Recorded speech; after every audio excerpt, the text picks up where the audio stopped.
Welcome to yet another in the series of Perth US Asia Center Foreign Policy Conversations. Today, I'm delighted to be able to have a conversation with Hayley Winchcombe, CEO and Chair of the ASEAN-Australia Strategic Youth Partnership. ASEAP, I believe, is the colloquial acronym there. Many of you who have followed the Perth US Asia Center will know Hayley. She's kindly participated in many of our events over the years. She was one of the most talked about speakers at our WA ASEAN Trade and Investment Dialogue last year, was the inaugural New Colombo Plan ASEAN Fellow, in the context of which she served as an intern both at the ASEAN Foundation and the Australian Embassy in Jakarta.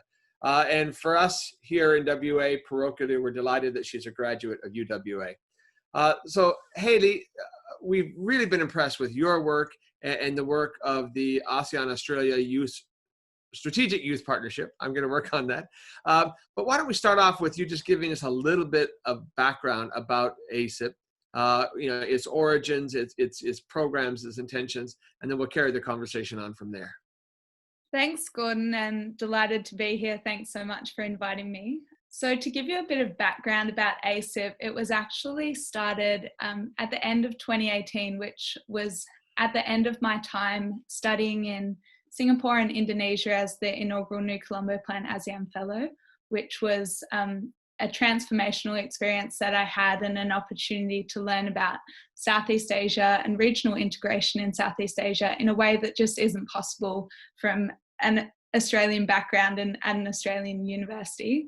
So basically I'd spent 13 months in the region and really had the opportunity to dive deeper into what regional integration looks like in Southeast Asia. So the Association of Southeast Asian Nations was formed in 1967 and Australia was one of its first dialogue partners in 1974.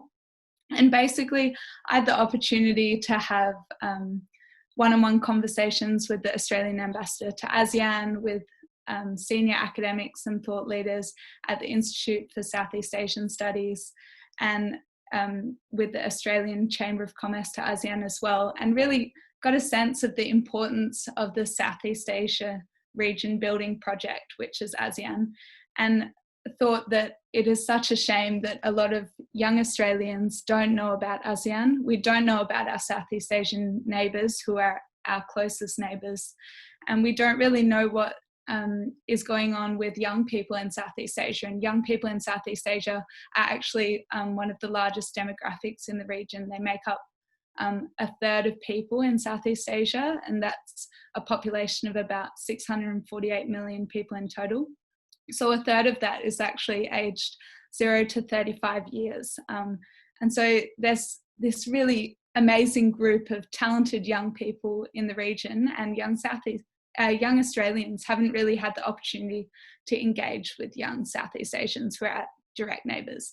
So a group of friends and I, who were also New Colombo Plan scholars and alumni, decided to start the ASEAN-Australia Strategic Youth Partnership to start building these people-to-people relationships between young people. And over the past 18 months, we've amassed a team of 55 youth volunteers who are really committed to enhancing the profile of the regional relationship and to bringing together youth. And that's youth from all over the region and all over Australia. So we've been working remotely for about 18 months before COVID made it cool, and getting on Skype and getting on Zoom and coordinating our efforts. And those efforts have resulted in a number of key impacts. Last year held our first ASEAN-Australia Young Leaders Forum in Jakarta, which got together 41 outstanding young leaders from across the region to talk about different topics like counterterrorism, disaster resilience, and the digital economy. And it was supported by the Australia ASEAN Council, the Australia Now Public Diplomacy Campaign, the Australian National University, and the UWA Public Policy Institute. And that was a 4-day forum that was just phenomenal. And we've just had the results back from our 6-month survey, and the delegates have really said that it was life-changing, and the ability to meet young people from around the region has really shaped how they're going to approach their futures now. And we've also had a number of other projects. So for example, we run a youth blog called Horizons, where we've published more than 100 articles from young people about regional issues and challenges and opportunities. And we're really helping these young people develop their thought leadership and elevating their voices so they can contribute to policy decisions. And this year we just released the ASEAN review, which we sent out to policymakers across Southeast Asia and Australia, and I think it's been downloaded more than 250 times. And we've got a huge social media following, so we've had about a reach of about 300,000 on Facebook over the past 18 months, and we're really trying to elevate or make ASEAN-Australia relations cool. So that's what we're about. And this year we've got a number of new projects, and I hope I'll be able to touch on them soon, but one of them is based in Perth. So for those interested, please do check out our website, AASYP.org. So I presume that website is where we can find that report that you talked about that have been emailed out. Tell us a little bit about the review. What is that review? So the ASEAN review was a compilation of 11 young thought leaders articles, which was kind of the best from our blog last year. And it was divided into 3 parts. It talked about political security cooperation between ASEAN and Australia, economic and socio-cultural cooperation. And it kind of brought together the cutting edge thought leadership from young people and the fresh and engaging new ideas. And we directed those out to policymakers so that maybe they can take on some of those views that have been expressed by youth as what we want from the future of our region. And there were some fantastic articles in there about human rights, refugees, waste dumping from Australia into Southeast Asia, all kinds of topics, and a great read, really. Well, I'm remiss in not having read it yet, but now I've got the website and the inspiration. So thanks. I'll make sure I look at that and read it and share it more broadly. You referenced the demographics, a remarkably young population in ASEAN. What is it about youth you think that is particularly important in the ASEAN-Australia relationship?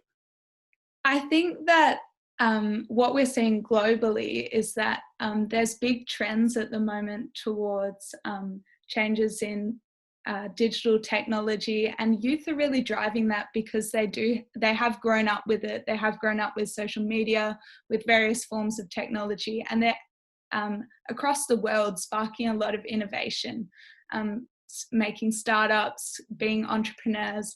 And I think what's been really exciting from the young Southeast Asian leaders that I've met is they all have this incredible passion, this incredible drive, and they're all really keen to advance their region and their countries. So I think youth are a really exciting demographic to be investing in, because they have, if you invest in a 20-year-old, you have another 40, 50 years of their working life ahead of them that you can see the benefits of that investment. So I think it's really exciting. And Southeast Asia, there's these huge youth demographics. So the Association of Southeast Asian Nations has invested in a lot of programs to support the young people to really give back to their communities and their economies and take forward the bastion. And I think Australia is playing a really important part in that relationship as well, because what a lot of Australian businesses operating in ASEAN have identified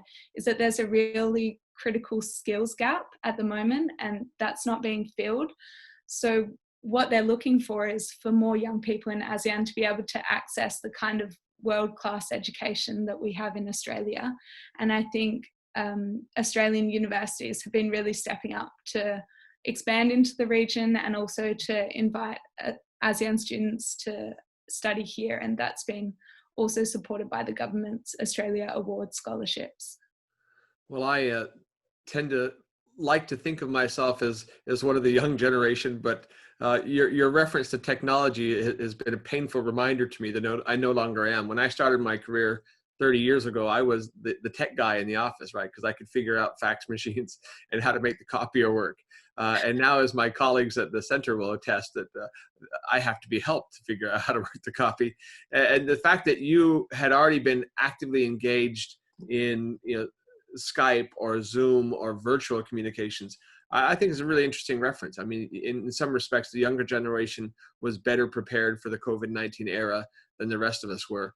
And certainly our team at the center has benefited tremendously from the younger members of our team because of that skill set. So that's great to see. Let me go back to something else you talked about. You mentioned the tremendous 4-day long conference that you had in Jakarta. If I recall correctly, that took place immediately before the annual Foreign Policy Conference in Indonesia that Ambassador Dino Padijalal did. This is something that the Perth US Asia Center has supported for the 5 years of its existence. And this year, I unfortunately wasn't able to get up in time to attend your events, but I can attest that having met with the Australian ambassador and a lot of the delegates at that large foreign policy conference in Indonesia, there was a lot of buzz around the energy that you and your team put together. So fully congratulations on that. The question I have is this. ASEAN is big and it's really, really complex because there's so many different member nations. Jakarta is obviously the largest. You have direct experience on the ground, I think, both in Singapore and in Indonesia. Why are you focusing on ASEAN as opposed to just Indonesia or more broadly Southeast Asia? Can you bring in the ASEAN element to your vision and activities a little bit more? Yeah, so I think we've been really inspired, or I personally have been really inspired by ASEAN as a regional institution because it represents this Indigenous Southeast Asian project to really elevate and work together in Southeast Asia. And they've been working really hard to increase economic integrations, so similar to the EU, but maybe not as advanced and going at their own pace and their own style. But they've virtually removed all tariff barriers between the ASEAN member states, and they're kind of working together, which is a really inspiring thing considering, as you said, that the region is so diverse. And I mean, it's one of the most diverse regions in the world. It's often said that there's more Catholics in ASEAN than in France and Spain, and there's more Muslims than in the Arab world. So it's a really diverse region, and they're really working together is something, as I'm an international relations student, I'm really inspired by regional cooperation. And I think the reason why we focus on ASEAN as an institution is that it has been gaining pace over the past few decades. And we've just seen some really big advancements in terms of, in 2015, they declared the ASEAN community. And there's really been a lot more emphasis and attention within Southeast Asia towards ASEAN. And when I meet young Southeast Asian leaders, they really know that they're from ASEAN and they respect this institution, and they, getting together with each other, are able to play a bigger role on the world stage. So for example, ASEAN is able to convene world forums like the East Asia Summit and the ASEAN Regional Forum that have players as diverse as the US and North Korea attending. So I think ASEAN as a grouping has been able to wield much more influence, and I think Australia really needs to respect ASEAN as an institutional grouping, because that's how Southeast Asia is wanting to present itself and negotiate with the world. And Australia has a free trade agreement with Southeast Asia, or with ASEAN, I should say. And I think hopefully, or I hope that in the future, ASEAN will continue to grow and be stronger together and be more integrated. So in the youth that you have been engaging with through your efforts, is there a sense of an ASEAN identity as opposed to, say, an Indonesian identity or Singaporean or Malaysian? Do they feel that they are collectively ASEAN? I think there is. And I mean, of course, there's been surveys on this. There's a great survey on this by the Institute for Southeast Asian Studies, the ISIS Yusof Ishak Institute in Singapore. But and that survey kind of says that people identify themselves first as their nationality, and then second as ASEAN, people of ASEAN, citizens of ASEAN.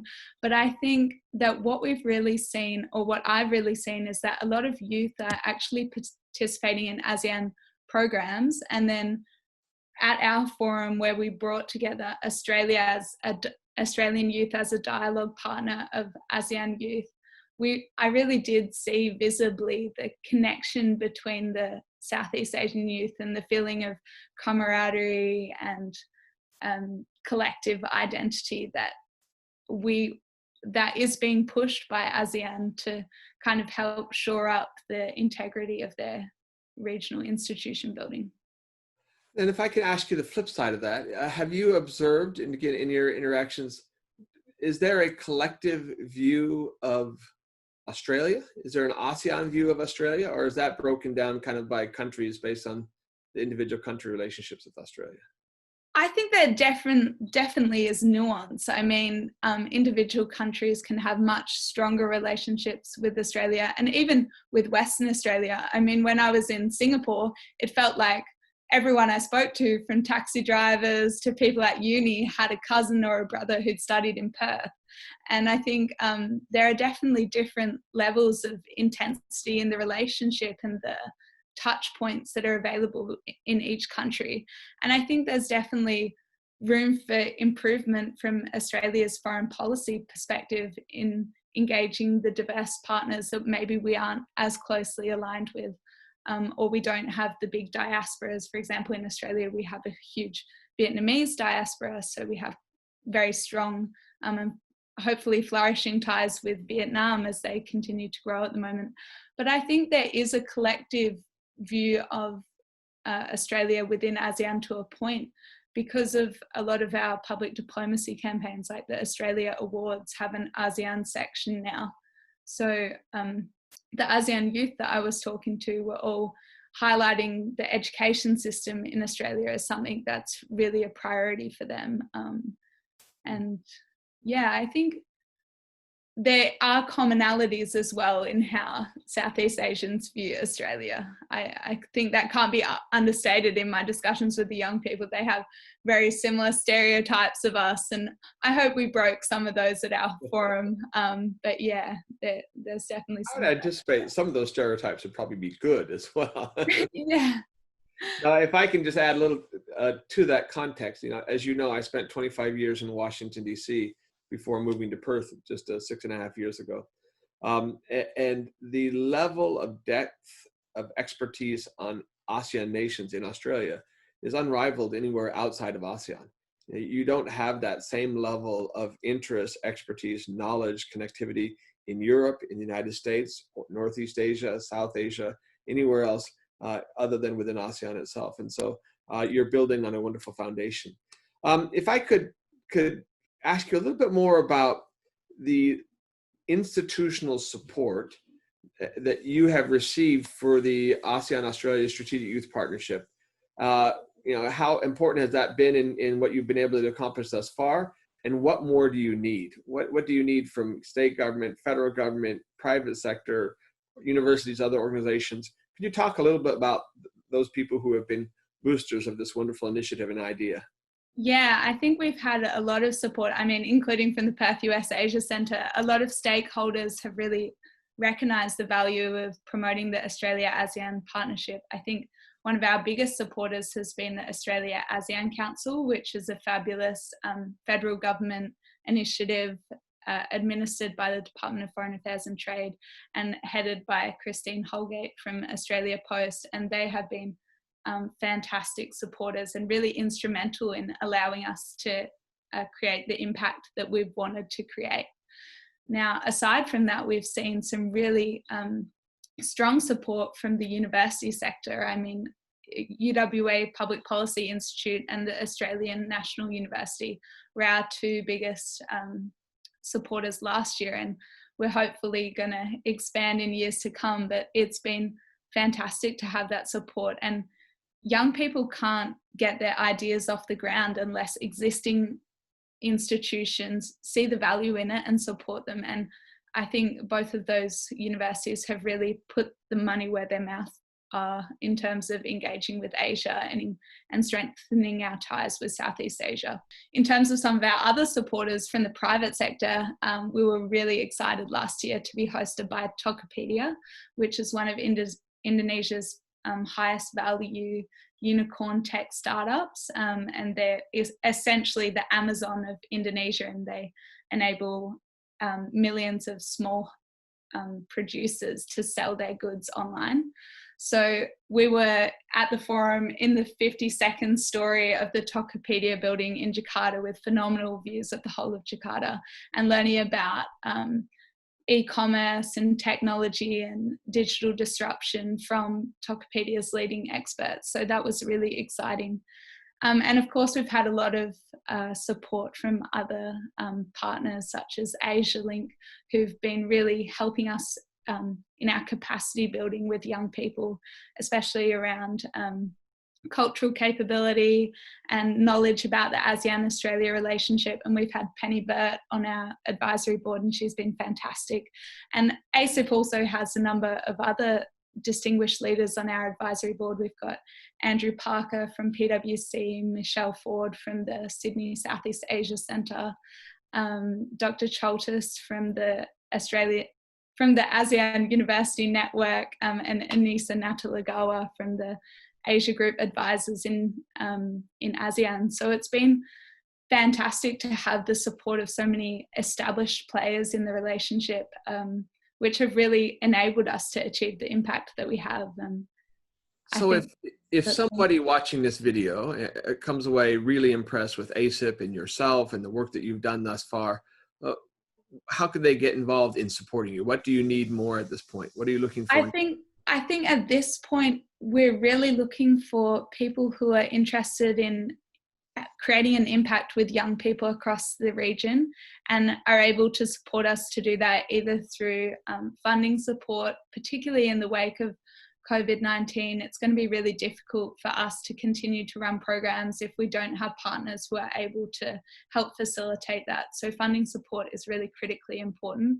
The second one is expertise support. So a lot of young people in the region have said they really want to learn more about ASEAN-Australia relations. They want to learn more about opportunities to pursue business or diplomacy or other endeavours across the relationship. And we're actually putting together a feature speaker series at the moment. So I'd really love to have some expressions of interest from people who would like to speak to young people and mentor them and help them achieve what they want to achieve. There's a bit of an advertisement there. So anybody who's watching this video, whether they be in Australia or in ASEAN itself, that has a story or experiences that would be relevant and helpful to the young leaders that are convened under ASEP, feel free to reach out to Hayley. You've got our website there. It works out. But yeah, just getting in touch with us, showing your support, helping share our products with your networks, because we have been putting out things like the ASEP review and different events that we're curating at the moment. And we have our Perth Indo-Pacific Future Leaders program, which is happening in the latter part of this year, and we've just launched our applications. So if you know any young person based in Perth who'd be interested in learning more about Australia, ASEAN, the US, and the Indo-Pacific future of our region, if you could share those applications with them, and hopefully we can get a really good cohort of young people in Perth for that program as well. You referenced the particular challenges of the COVID-19 era. For exchanges, this is proving to be particularly challenging, and obviously you're already a step ahead because of your ability to use video conferencing and Zoom. But really, how do you see your future endeavors being impacted by the new reality in which we're all facing? I think it's been fantastic for us, because at the start of this year, kind of pre-COVID-19, we didn't envisage doing a lot of the activities that we're now doing. And we initially were planning on having our second ASEAN-Australia Young Leaders Forum at the end of this year, which we've now pushed back to 2021 or whenever it's safe. But instead of that team, we've put in place a digital events team. And our digital events team has been putting on a range of really cool events that have really been able to reach a lot more people and have been able to excite people outside of, if you run a program for 40 people, the impact can kind of stop there. Whereas if you run a program online and it's available to anyone, the impact can be much broader. So we had a coffee and chats with Elise Stevenson, who's one of our team members, who's a phenomenal entrepreneur and just received her PhD from Griffith. And that received around 2,500 views in the first few days. So I think our opportunity to engage with young people across the region has been heightened by COVID, because we've put more of an emphasis on creating digital events and offerings.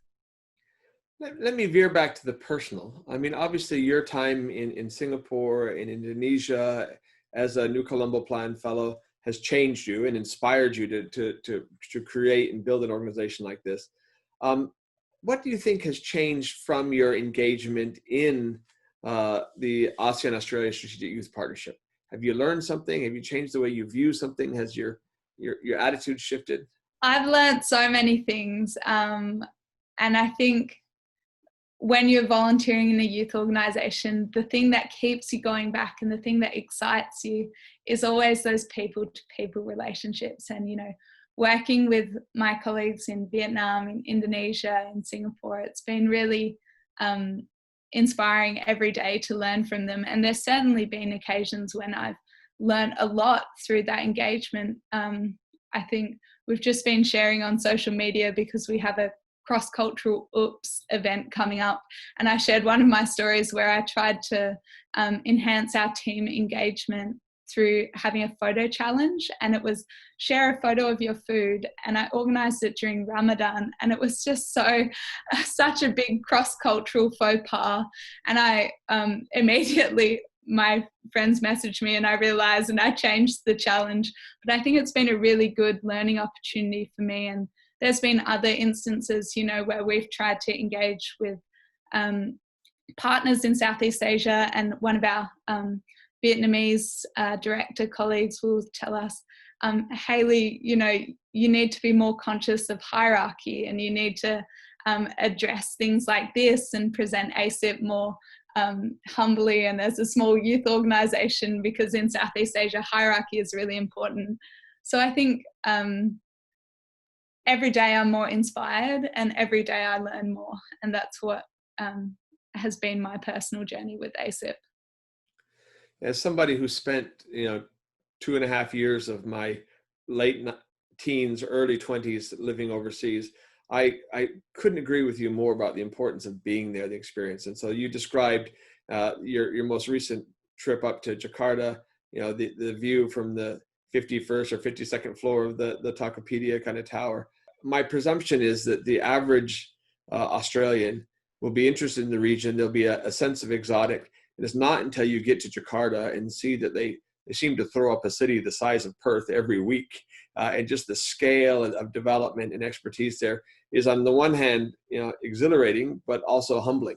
We in Perth will be excited for 3 years about a new stadium, or the beautiful Yagan Square, or the new Woodside building, right? But those are individual ones, and the scale and scope and pace of developments in ASEAN is one that I think every young person in Australia needs to understand. So I really appreciate your efforts to do that. We could go on for a long time. I have a lot more questions, but our hope is that this conversation will highlight the tremendous work that you, Hayley, have done, the work of your colleagues, and that wonderful team of volunteers at the ASEAN-Australia Strategic Youth Partnership, ASEP. Tell us one more time, what is the website? AASYP.org. Well, it's made simple for the older generation as well. I would urge everyone watching this, take a little bit of time to kind of look at the AASYP website, the products they've been putting out. If you have the capabilities, support them. If you're young and you're interested in ASEAN, I encourage you to contact them and get more engaged, because ultimately the Perth US Asia Center, the WA state government, UWA, our federal government, and us as a nation depend on the rising generation's understanding of, passion towards, and willingness to engage closely with our partners to the north.